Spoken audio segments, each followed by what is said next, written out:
Welcome to This Just In, the show bringing you the latest advancements in healthcare, strategy, innovation, and public policy. And now, for the fastest voice in healthcare, here's your host, Justin Barnes. Thank you for tuning in. Welcome to This Just In. I'm your host, Justin Barnes. And these segments are bringing the latest advancements in healthcare, strategy, innovation, and leadership. As always, we're broadcasting from the This Just In studios on the Business Radio X network, the Healthcare Now radio network, and the House Podcast Network.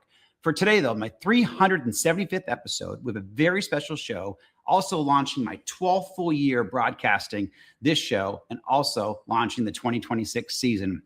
My guest today for this special episode and my good friend, Tony Nunes, Senior Manager of Healthcare and Life Sciences from AMD. Welcome to the show and welcome back to the show, my good friend.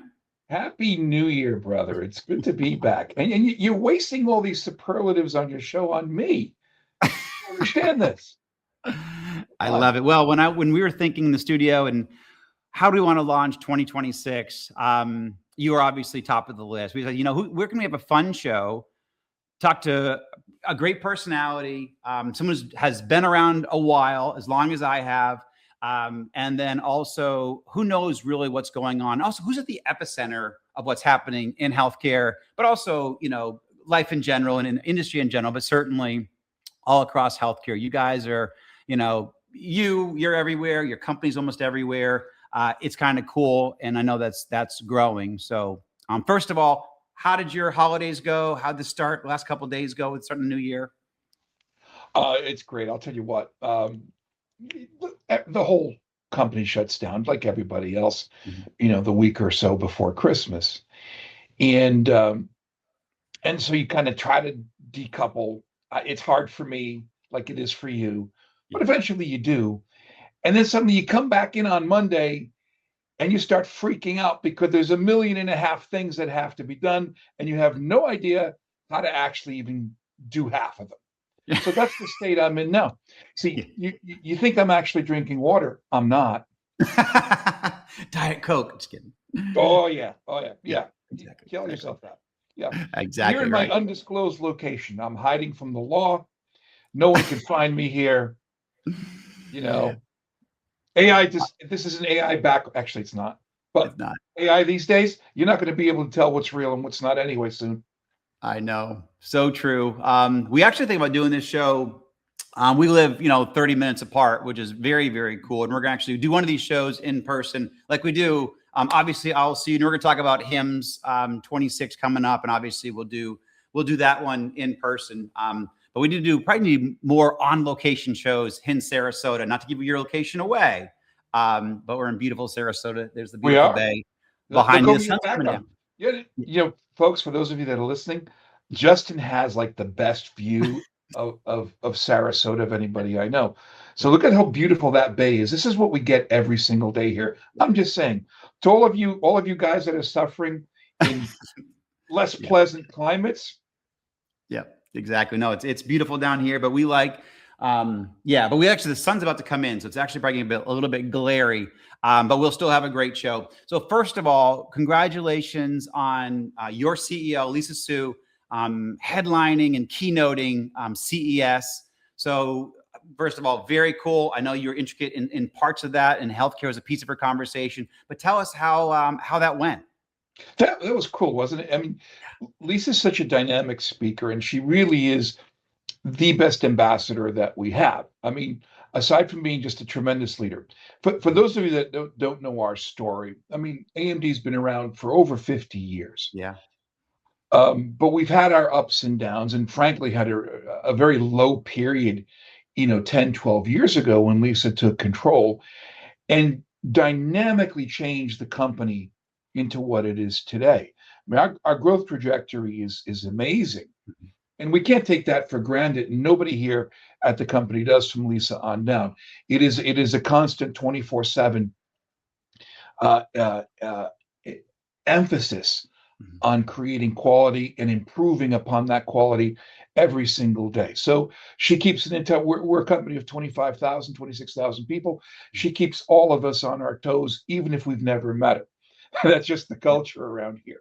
But the funny thing about CES, we're both old enough to remember when CES used to be where you went to go see some new keyboards. I Right? know. Or Yeah, some yeah. games or some Yeah. really cool tech for listening to audio on CDs. That's not what it is anymore. Yeah. And then that's the funniest thing when you see some of these events. I mean, CES today is where you release what's coming up in technology across the board, whether it's data center, whether it's cloud, whether it's energy, whether it's manufacturing, right?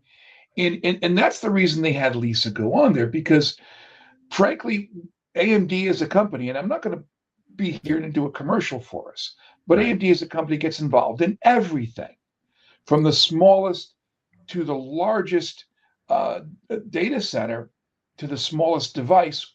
We're embedded in there somewhere. And this is part of what she was talking about. So it's kind of funny, right? You remember years ago when the whole term IoT came around, Of Internet course. of Things, Yeah. right? Absolutely. Or medical Internet of Things. Yep. Whether she knew it or not, she invented a whole new term, which is AI everywhere. And I'll extend that to be the AI of things. And there's some strong implications, because I know you're going to ask me where this is all going, and who the hell knows. But let's look at it this way. AI is being embedded in everything. And as a result, AI is going to be everywhere. You're starting to see it now. Folks, this isn't even scratching the beginning. Right. We're not to the iceberg, not even close. Not even, we're at the stage, 20 years ago when they were talking about the web and Internet of Things. That's where we're at now, maybe even less, because the implications of the technology are much, much different. So she came up with this talk track of AI everywhere. Yep. And in healthcare, I was thinking about it. I said, you know what? This has some implications, doesn't it? Yeah.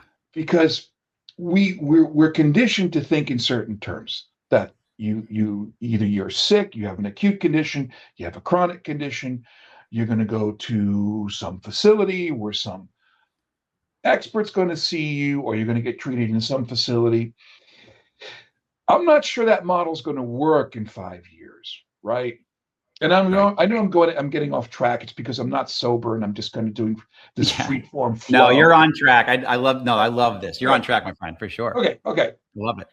So if AI is everywhere, that means that the type of interaction, the type of experience you would have had having to go someplace can now come to you. Let's think about that. Care delivery is going to come to you wherever you are. You don't necessarily have to go to where you traditionally have gone to get it. That's right. And that, dude, that's the biggest change. And I think this year at HIMSS, companies that are really on the cutting edge are going to be fully aware of what the implications are, and you'll see that. It'll be fun to walk around, and we can do that when we're there. By the way, folks, come and see us at our booth. I don't have the booth number in front of me, but we'll spread it out. Just look for AMD, come look for me, and we can talk. But it'll be interesting if we walk around and we start to see what the talk track is from some of these guys in how they see themselves as participating in this AI everywhere concept. Right. Yep. Because we used to talk about the edge, computing at the edge. Well, the edge is here. Right. Okay. Absolutely. And the edge can be anything at this point. I mean, hell, we've got refrigerators with AI now that, if Secretary Kennedy's face shows up and says, "Hey, don't eat that stuff." There you go. Well, no, I completely agree with you from a standpoint of, and I actually just launched a blog post here on where it's gone from promise to bedside about AI, and every show they did last year in 2025 talked about AI, not only in some capacity, but I don't even know, 80% of them actually AI in action, AI bedside with patients, AI embedded into patient care. It's not the future, it's here. And so I actually challenge people in my post and some of my keynotes that I'm doing now on, if you're a patient, what is your doctor care team, hospital doing to optimize AI in your care strategy? And if you're a doctor or a care provider, what are you doing? Because if you're not doing anything, or if you're a patient that doesn't have a doctor using this, you are absolutely being left behind. You're absolutely not getting the best care. 100%. Let's carry that concept, because I'm glad you brought that up. Let's carry that concept even further, right? If you're an IDN, if you're a hospital, and you have as a secondary initiative to start hosting platforms for other hospitals that you're affiliated with, you can start creating networks now that extend AI within the group. And so as you're looking to capture market share among people who are looking for care delivery, being able to bring delivery to them, to make it easy for them, where they can access their records, where they could forget accessing their records. We've done that for a while. Yeah. Being able to proactively talk to you about preventative care and what you should do. Right. You know, we've talked about that for a while, but it hasn't been reality till now. Okay. There are a couple of agents out there that have nothing to do with healthcare. And whether you're talking about Grok or ChatGPT or some of the others, where you can now free form questions on just about anything. And if it's in a closed environment, a small language type environment, Right. in a hospital network, where the odds of hallucination drop dramatically, the closer you close off the data field that they're learning from, you can start asking specific questions around, hey, I don't feel so well. I've got pain in my left knee joint. It only happens when I sit. Yep. What do you think this could be? Right. And then suddenly you've got this electronic interaction going on that's tied in directly into the same information that your physician would have, by the way, to be able to start giving you options. They can't tell you what to do, but it starts confining the response to an area in a conversation that you can have then with your physician that maximizes the interaction at that point. And it's just spending 20 minutes trying to figure out, what it could be. You've already done that. Yep. I completely agree. So no, I mean, and we're going to dive more into this, because I do want to ask you about your strategy coming in. Obviously we have Vive coming up. I want to talk about that a little bit. Yeah. We have PIMS coming up. We'll talk about that a little bit. Yep. But I completely agree with you. We're absolutely aligned on where we're going with AI and healthcare and the care strategy. But before we dive into all of that more deeply, what are your personal goals in 2026? And then what are your professional goals for 2026? No, my personal goals is to survive. Thrive. Every thrive and survive. I mean, every day is an adventure these days. I know it is. No. So personally, I don't want to be a spectator in all of this, which is easy to do. It's easy to sit back and you can watch all of this develop. When I came over to AMD, and I said this in the interview to my manager, I said, it's to leave a legacy. Amen. And leave a legacy means that you're going to be an active participant in the direction of the company to leave an impact on this business. It's too easy to just sit back and just let things go. So as a result, I mean, it makes for an exciting time. And I want to continue that personally in 26. Absolutely. And leave that mark and continue to leave that mark. But as a company, I want to make sure that we're seen as an active and successful player in this space. And there are areas that we do very well. We do well in all areas, but some that we're particularly known for. So if you look at the world's 5 fastest supercomputers, whether it's El Capitan or a series of the others, we're in all of them. Okay. And we're known for being second to none in terms of power and performance. I want to make sure that understanding gets carried over, like Lisa was saying, into AI everywhere. And that means looking at the smallest device that can have an embedded AMD processor in there, or an accelerator or networking accelerator built in, And I want to make sure that that becomes the industry name whenever you want to drive modernization, whenever you want to drive excellence in patient delivery, or in creating this kind of AI everywhere concept if you're a hospital or if you're a research institution. See, that's the other thing that came out of Lisa's talk. Mm-hmm. And she had Illumina up there, she had AstraZeneca, and she had a company called Absci. Most people have never heard of Absci, but it's probably more important. They'll kill me for this.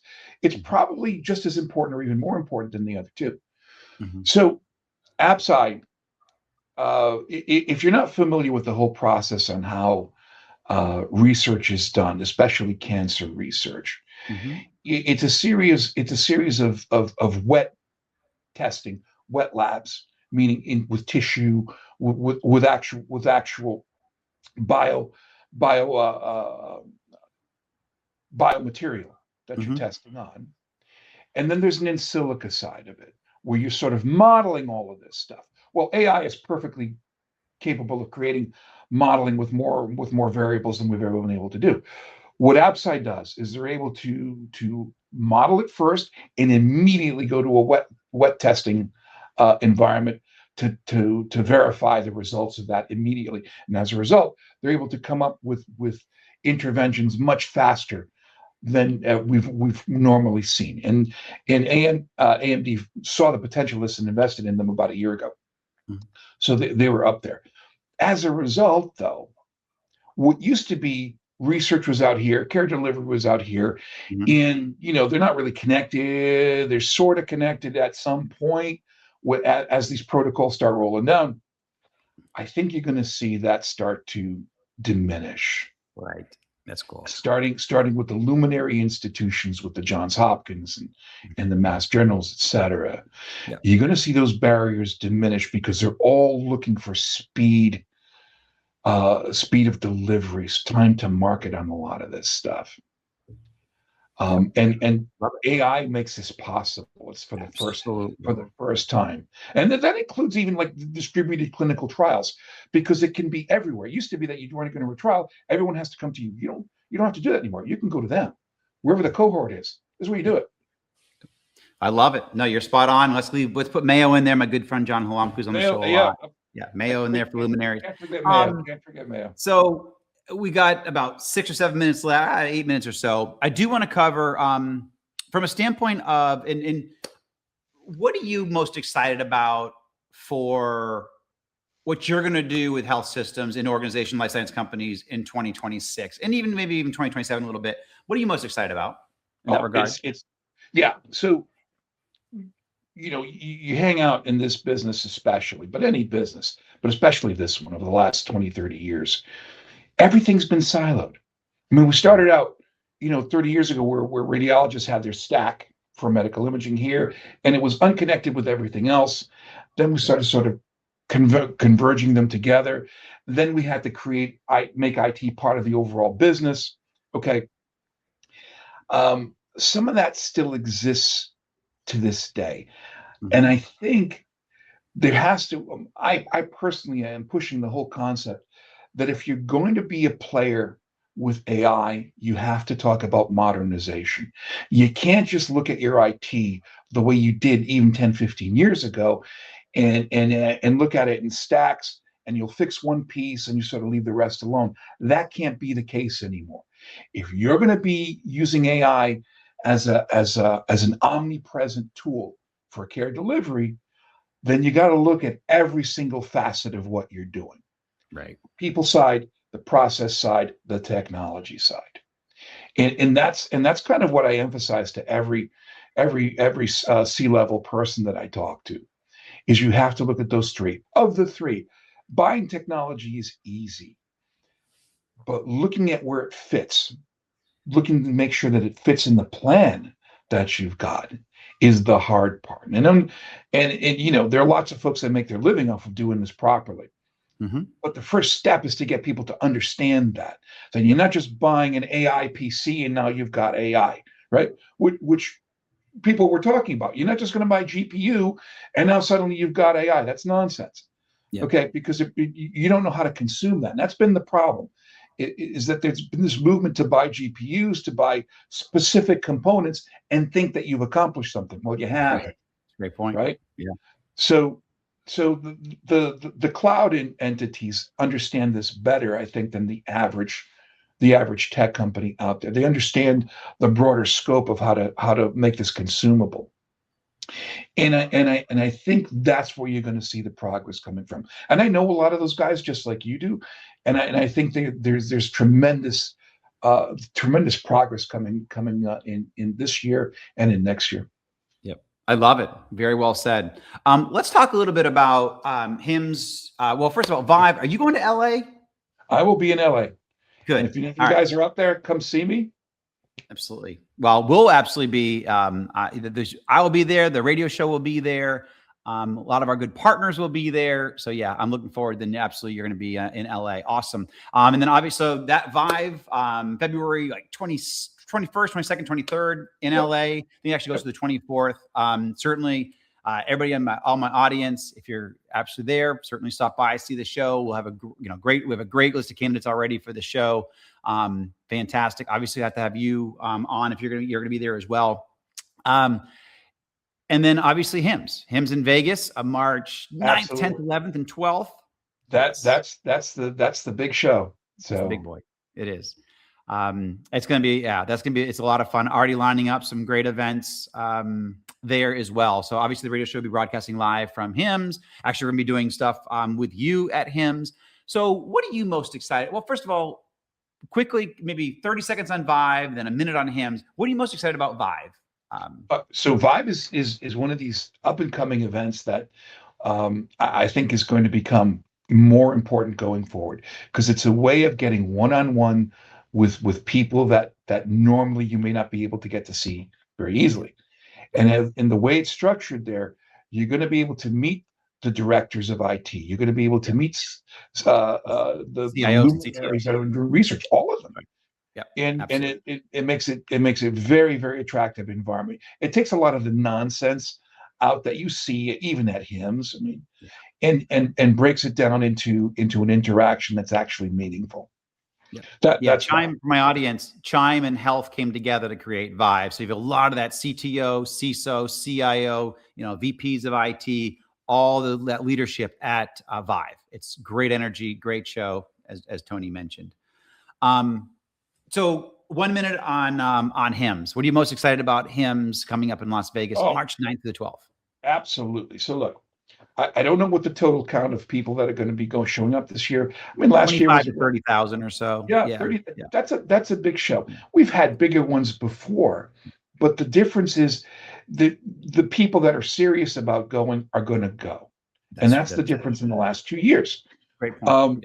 Happy to be really excited to be there. We're going to have a theater, and I've already got 17 speakers lined up from across the industry.